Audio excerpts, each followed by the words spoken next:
వరుసగా 3 రోజులు సెలవులు రావడంతో రాష్ట్రంలో పలుచోట్ల బస్సుల రద్దీ నెలకొంది. శ్రావణ మాసం సందర్భంగా పుణ్యక్షేత్రాలకు వెళ్లే వారి సంఖ్య కూడా పెరగడంతో ప్రయాణ ప్రాంగణాలు కిక్కిరిసిపోతున్నాయి. జగిత్యాల జిల్లాలో బస్సుల రద్దీ తీవ్రంగా ఉంది. పలు బస్సుల్లో ఫుట్బోర్డుపై నిల్చొని మరీ ప్రయాణిస్తున్నారు. మరో 2 రోజులు రద్దీ కొనసాగే అవకాశం ఉన్నందున బస్సుల సంఖ్య పెంచాలని ప్రయాణికులు కోరుతున్నారు. చూస్తాను కదా, బాగా రద్దీగా ఉన్నది. బస్సులో ఒక బస్సు వచ్చిందంటే అక్కడ 100 మంది లైన్ కడుతున్నారు.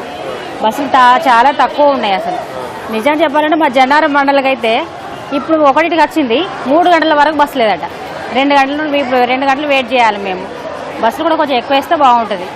మళ్ళీ ఫ్రీ బస్ అనేసరికి కొంచెం ఎక్కువ రద్దీ కూడా కనబడుతుంది. ఆడవాళ్ళది కూడా కొంచెం బస్సులు ఎక్కువ వేస్తే బాగుండు అనిపించింది. మరీ హెవీగా ఉంది. బస్సులు ఏం లేక ఇబ్బంది అవుతుంది. పోవడానికి రాకపోకలు మరీ ఘోరంగా అంటే కష్టంగా ఉన్నాయి. మాకు జన్నారం నుంచి జైత్యాలు రావాలంటే ఓన్లీ 3 బస్సులు మాత్రమే ఉన్నాయి.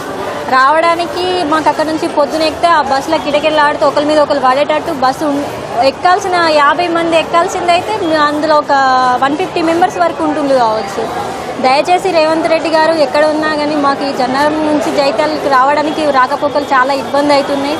ఈ గవర్నమెంట్ నుండి మాకు ఎక్కువ బస్సులు కల్పించాలని కోరుకుంటున్నాం.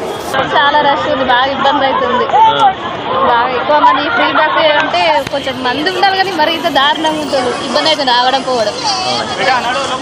కరీంనగర్ నుండి 2 అవర్స్ అవుతుంది బయలుదేరి, ఒక్క బస్సు కూడా లేదు. ఇప్పుడు పిల్లలకి హాలిడేస్ చేయబట్టి ఈ లేడీస్కి ఫ్రీగా ఇవ్వడం చేయబట్టి అసలు ఒక్కరు కూడా సాఫీగానైతే జర్నీ జరగలేదు. సూపర్ లగ్జరీలో కూడా ఈరోజు అన్ని బుకింగ్ అయిపోయింది. 5 గంటలకు హైదరాబాద్ బస్ స్టాండ్ ఉంటే 8 గంటలకు బస్సు వచ్చింది. ఆ టైంకి ఇక్కడికి వచ్చింది.